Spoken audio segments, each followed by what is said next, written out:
जो वशिष्ठ अनुशासन दीने, लोक वेद विधि सादर कीनी। भूसुर भीर देखी सब रानी, सादर उठी भाग्य बढ़ जानी। गुरु वशिष्ठ जी ने जो जो आज्ञा दी उसके अनुसार सब किया गया। ब्राह्मणों की भीड़ आई, गुरुदेव आए, ऐसा जानकर सब रानियां आदर के साथ उठ गईं और अपने को बहुत भाग्यशाली मानने लगीं। पाए पखारी सकल अनवाए, पूजी भली विधि भूप जेवाए। आदर दान प्रेम परिपोषे, देत असीस चले मन तोषे। सब ब्राह्मणों के चरण धोकर राजा ने फिर सबको स्नान करवाया। उसके बाद उनका रीति से पूजन किया गया और भोजन पर आमंत्रित किया। फिर उनको जी भर के दान दिया। वो सब संतुष्ट हो गए और आशीर्वाद देकर चले गए। बहुविधि कीनी गादी सुध पूजा, नाथ मोही सम धन्य न दूजा। कीनी प्रशंसा भूपति भूरी, रानिन समेत लीनी पग धूरी। उसके बाद उन्होंने ऋषि विश्वामित्र जी की बहुत तरह से पूजा की और कहा, हे स्वामी, मेरे जैसा कोई और धन्य नहीं है। राजा ने विश्वामित्र जी की बहुत प्रशंसा की, स्तुति की और अपनी रानियों के साथ उनके चरणों की धूल अपने सिर माथे पर लगाई। उनको मालूम है और बार बार वो स्वीकार कर रहे थे कि उनकी आज की खुशी उनको ऋषि के आशीर्वाद से ही मिली थी। भीतर भवन दीन बरबासु, मन जोगवत रह नृपो नृनिवासु। पूजे गुरपत कमल बहोरी, कीनी विनय और प्रीति न थोरी। दशरथ जी ने विश्वामित्र जी को अपने महल के अंदर ही ठहराया, जिससे कि राजा और उनकी रानियां स्वयं उनकी सुख सुविधा का, उनके आराम का पूरा ध्यान रख सकें। फिर राजा ने अपने गुरु वशिष्ठ जी के चरण कमलों का पूजन किया, उनसे विनती की। उनके हृदय में उनके लिए भी आदर और प्रीति कम नहीं थी।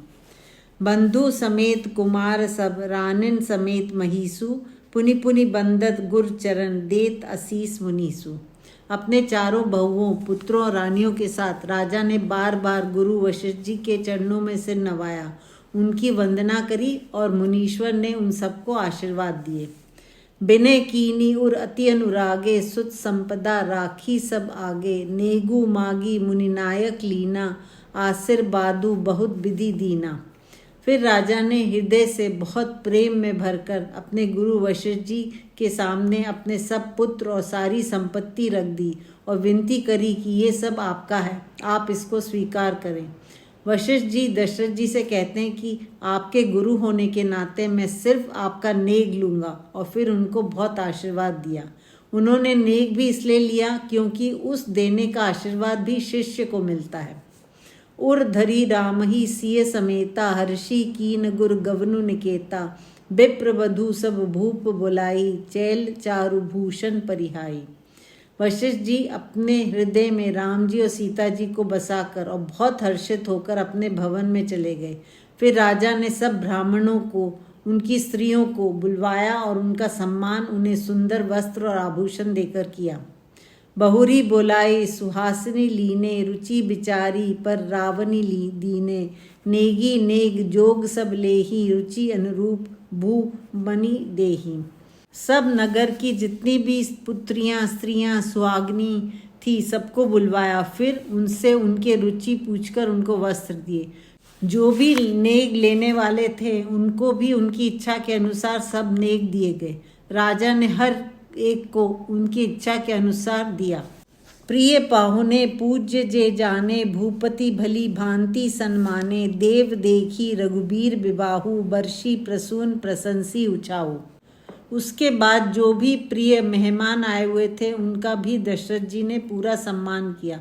देवता लोग राम जी का विवाह देखकर बहुत प्रशंसा करने लगे, फूल बरसाने लगे और उत्सव शुरू हो गया। चले निशान बजाई सुर, निज निज पुर सुख पाई। कहत परस्पर राम जसु, प्रेम न हृदय समाई। देवता लोग नगाड़े बजाने लगे और बहुत आनंदित हो गए और फिर वो सब अपने लोक को चले गए। जाते समय वो राम जी का गुणगान करते जा रहे थे और उनके हृदय में यह आनंद समा ही नहीं रहा था और वे अपने को बहुत भाग्यशाली भी मान रहे थे क्योंकि उन्होंने राम जी का विवाह देखा था। सब विधि सब ही समधि नर नाहू, रहा हृदय भरी पूरी उछाऊ। जहाँ रनिवासु तहाँ पग उधारे, सहित बहुटिन कुंवर निहारे। सब लोगों का भली भांति से सम्मान करने के बाद किसी को भी नहीं छोड़ा था। तब राजा दशरथ जी आनंद और उत्साह में भरकर फिर वो अपने रनिवास में चले गए। वहाँ उन्होंने अपने चारों पुत्रों को उनकी बहुओं के साथ देखा। लिए गोद करी मोद समेता, को कही सकई भयु सुख जेता, बधु सब प्रेम गोद बैठारी, बार बार ही हर्षि दुलारी। उन्होंने अपने चारों पुत्रों को गोद में लिया, मतलब उन्हें इतना पास बैठाया कि ऐसा लग रहा था जैसे वो गोद में हो, और फिर उनको बहुत प्रेम किया। तुलसीदास जी कह रहे हैं कि दशरथ जी का उस समय के सुख का वर्णन कौन कर सकता है। फिर पुत्र वधुओं को भी अपने पास बैठाया और बार बार हर्षित होकर उनका बहुत लाड़ प्यार किया। देखी समाजु मुदित निवासु, सबके उर अनंत कियो बासु, कहु भूप जिमि भयु विबाहु, सुनी सुनी हर्षु होत सब काहू। वहाँ जितने भी रनिवासी के लोग थे वो सब ये देखकर कि राजा बच्चों को कितना प्रेम से लाड़ प्यार कर रहे हैं, बहुत आनंदित हो गए। फिर राजा ने सभी को बताया कि विवाह कैसे कैसे हुआ, और ये सुनकर सब लोग और हर्षित हो गए। जनक राज गुणशील बड़ाई, प्रीति रीति संपदा सुधाई, बहुविधि भूप भाट जिमि बरनी, रानी सब प्रमुदिन सुनि करनी। उसके बाद दशरथ जी ने जनक जी के गुण, उनकी शीलता, उनकी प्रीति, उनका वैभव, उन सब की बहुत प्रशंसा की। राजा जी जब जनक जी के यश का गान कर रहे थे तो ऐसा लग रहा था जैसे कि भाट लोग तरह तरह से प्रशंसा करते हैं। यह सुनकर उनकी सब रानियां बहुत प्रसन्न हो गईं। सुतन समेत नहाई नृप, बोली विप्र गुर ज्ञाति, भोजन कीन अनेक विधि, घरी पंच गई राती। पुत्रों और राजा सब लोगों ने स्नान किया और उसके बाद उन्होंने सब ब्राह्मण, गुरु और संबंधियों को बुलाया और सबके साथ बैठकर भोजन किया। फिर बातचीत चलती रही और ऐसे आधी रात बीत गई। मंगल गान करहीं सब भामिनी, भय सुख मूल मनोहर जामिनी, अचई पान सब काहू पाए, स्त्रग सुगंध भूषित छवि छाए।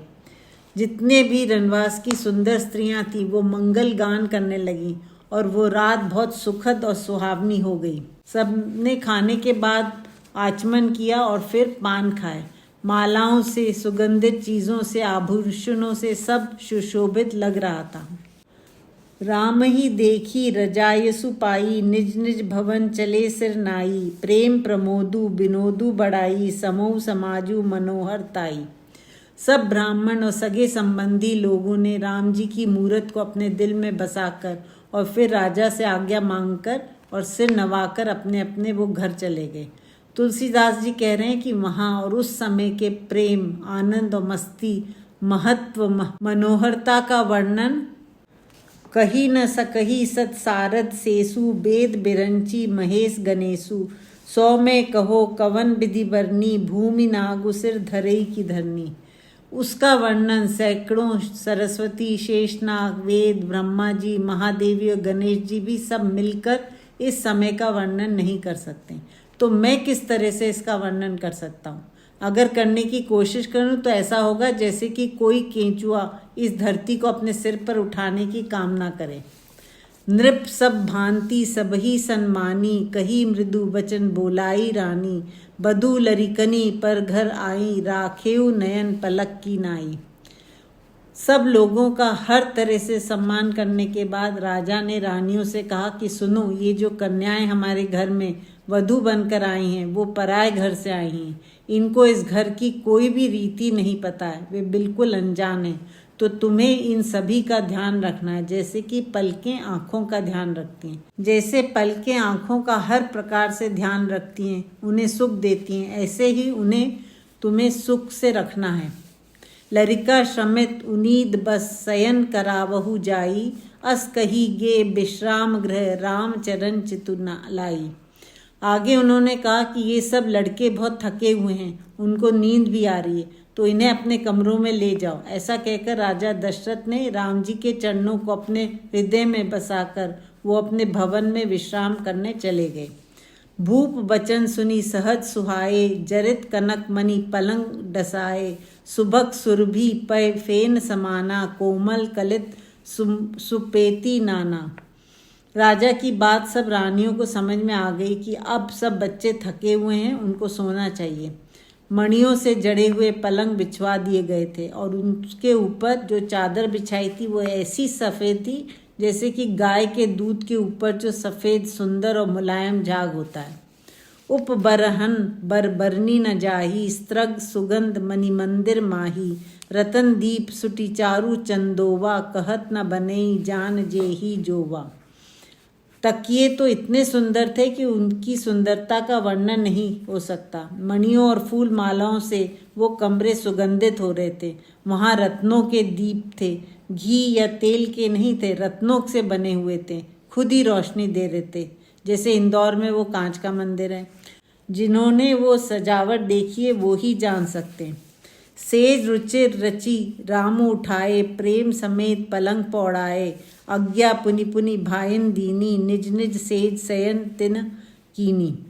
इस तरह से सुंदर शैया सजाकर माताओं ने राम जी को प्रेम से पलंग पर बैठाया। उसके बाद राम जी ने अपने भाइयों को आज्ञा दी कि उनके लिए भी पलंग बिछ गए हैं और वो भी सब सोने के लिए अपने अपने कमरों में चले गए। देखी श्याम मृदु मंजुल गाता, कहीं सब प्रेम बचन सब माता, मारक जात भयावनी भारी, केही विधि तात ताड़का मारी।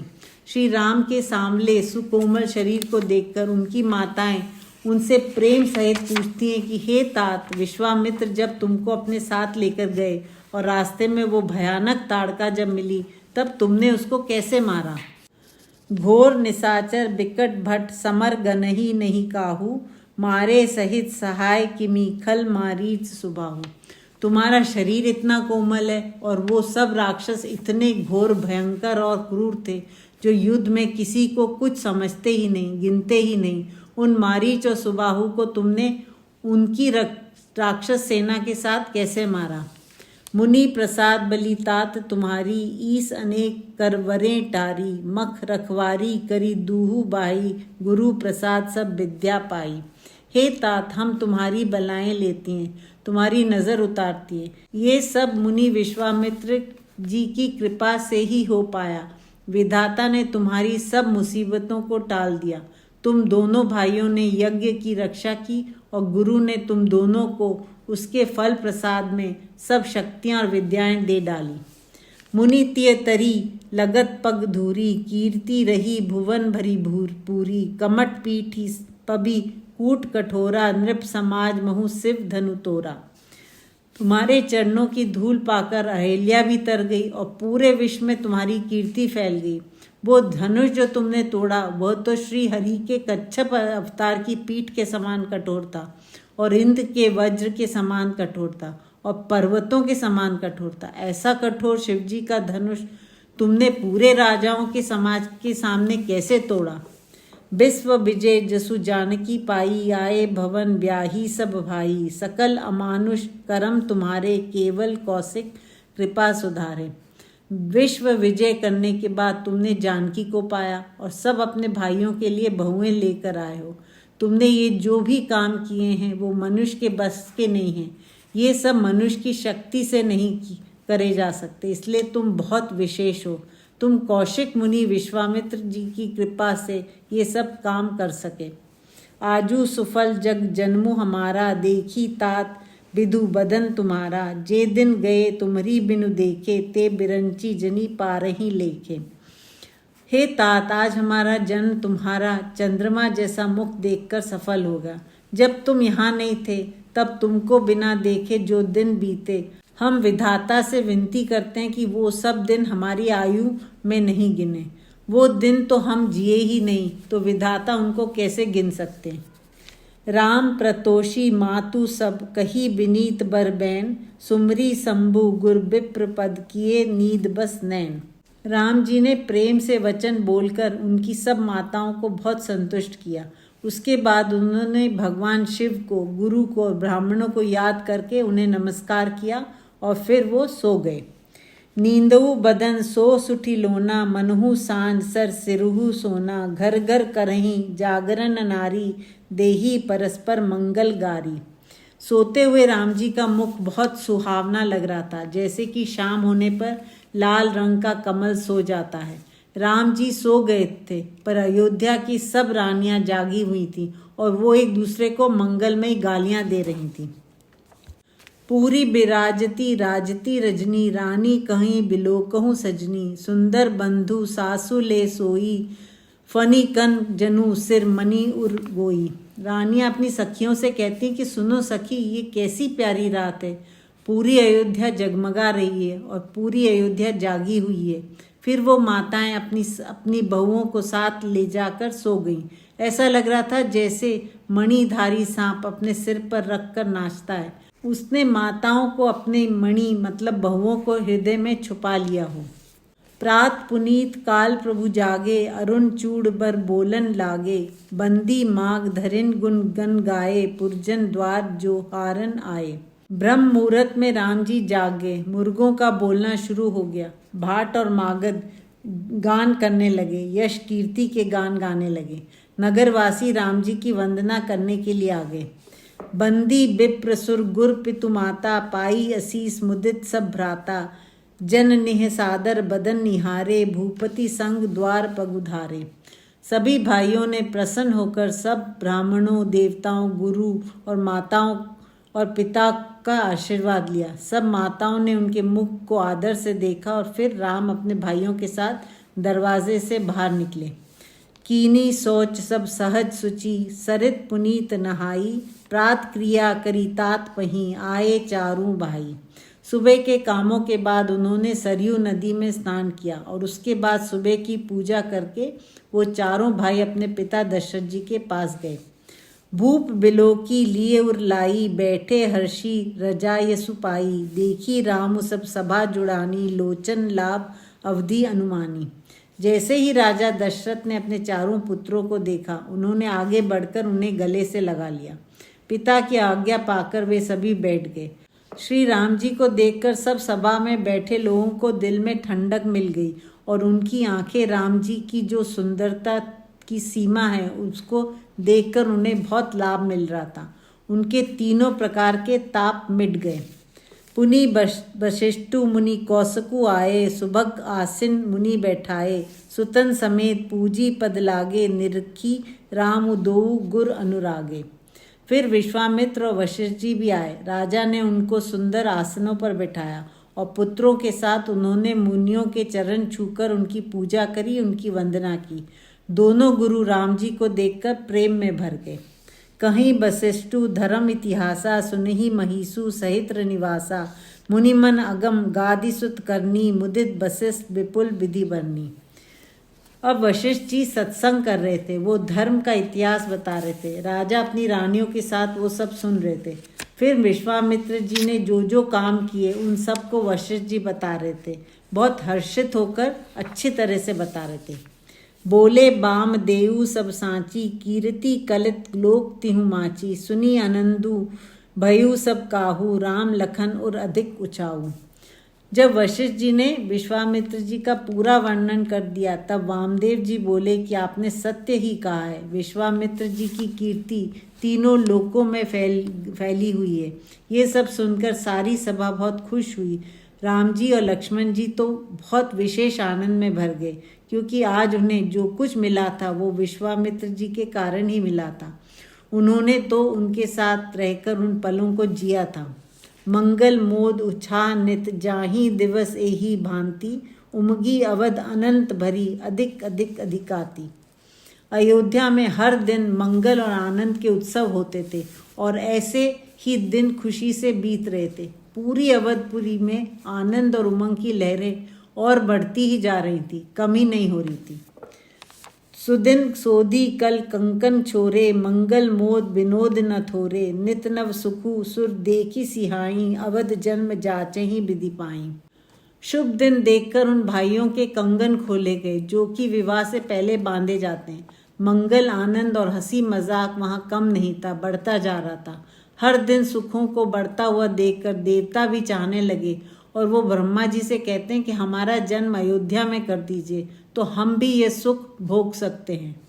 विश्वामित्रु चलन नित चहई, राम सब प्रेम विनय सब रहई, दिन दिन सैगुन भूपति भाऊ, देखी सरा महामुनि राऊ। विश्वामित्र जी हर दिन कहते हैं कि मुझे अब जाना है, पर राम जी उनको और थोड़े समय के लिए रोक लेते हैं और राम जी के प्रेम में वो विवश होकर रुक जाते हैं। दशरथ जी का प्रतिदिन 100 गुना प्रेम यश बढ़ता जा रहा था और विश्वामित्र जी ये देखकर उनकी बहुत प्रशंसा करते हैं, उन्हें बधाई देते हैं। मागध बिदा राऊ अनुरागे, सुतन समेत ठाड़ से आगे, नाथ सकल संपदा तुम्हारी, मैं सेवकू समेत सुत नारी। अंत में विश्वामित्र जी ने अनुमति मांगी, तब राजा प्रेम में मग्न होकर अपने सारे पुत्रों के साथ उनके आगे खड़े हो गए और बोले, हे नाथ, ये सारी अयोध्यापुरी, ये सारा साम्राज्य, सिंहासन, ये सब आपका ही है। मैं अपने बच्चों और स्त्रियों के साथ आपका सेवक हूँ। उनको जाने से वो रोक रहे थे। करब सदा लरिकन पर छोऊ, दर्शनु देत रहब मुनि मोहू, अस कही राऊ सहित सुत रानी, परेयु चरण मुख आव न बानी। पर दशरथ जी को मालूम था कि अब वो नहीं रुकेंगे, तो वो आगे कहते हैं कि हे मुनीश्वर, आप मेरे लड़कों पर अपना प्रेम बनाए रखिएगा और मुझे भी दर्शन देते रहिएगा। ऐसे कहकर दशरथ जी ने अपने रानी और बच्चों के साथ विश्वामित्र जी के चरणों में गिर पड़े और वो इतने भावुक हो गए कि उनके मुंह से कोई बात ही नहीं निकली। दीनी असीस विप्र बहु भांति, चले न प्रीति रीति कही जाती, रामु सब प्रेम संग सब भाई, आयुषी पाई फिरे पहुँचाई।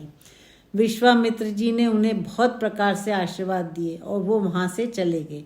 उनके हृदय को जो प्रेम मिला था दशरथ जी और राम जी के पास रहकर, उसके बारे में कहा नहीं जा सकता। राम जी ने अपने पिता से विश्वामित्र जी को थोड़ी दूर तक छोड़कर आने की आज्ञा मांगी। राम रूपु भूपति भक्ति, ब्याहु उछाऊ अनंदु, जात सराहत मन ही मन, मुदित गाधिकुल चंदू। गाधिकुल के चंद्रमा विश्वामित्र जी जा रहे हैं और वो मन ही मन राम जी के रूप, राजा दशरथ की भक्ति, चारों भाइयों का विवाह और सबका उत्साह आनंद के बारे में सोच रहे थे। उनको एक एक चीज याद आ रही थी और वो सोच सोच कर आनंदित हो रहे थे। बामदेव रघुकुल गुर ज्ञानी, बहुरी गादि सुत कथा बखानी, सुनी मुनि सुजसु मन ही मन राऊ, बरनत आपन पुण्य प्रभाऊ। जब चारों भाई वापस आते हैं विश्वामित्र जी को विदा करके, तब वामदेव जी और रघुकुल के गुरु वशिष्ठ जी ने पूरी सभा को विश्वामित्र जी के बारे में पूरी कथा सुनाई। मुनि जी सुना रहे हैं और दशरथ जी सुनते जा रहे हैं। सुनते सुनते वो मन ही मन अपने को बहुत भाग्यशाली मान रहे थे। वो सोच रहे थे कि ऐसा महान मुनि मेरे पास राम जी को मांगने आए थे। बहुरे लोग रजायसु भयु, सुतन समेत नृपति गृह गयु, जहाँ ता राम ब्याहु सब गावा, सुजसु पुनीत लोग तिहु छावा। फिर राजा की आज्ञा से सब लोग अपने अपने घर को चले गए। फिर राजा अपने पुत्रों के साथ महल में चले गए। यहाँ वहाँ सब तरफ राम जी के विवाह की बातें ही हो रही थी और लोग गीत गा गा कर वो बातें सुना रहे थे। राम जी का यश तीनों लोकों में छा गया था। आए ब्याही रामू घर जबते, बसई आनंद अवध सब तपते, प्रभु विवाह जस भयु छाऊ, सकई न बरनी गिरा अहि नाहू। जब से राम जी विवाह करके आए थे तब से एक एक घर में आनंद समा गया था।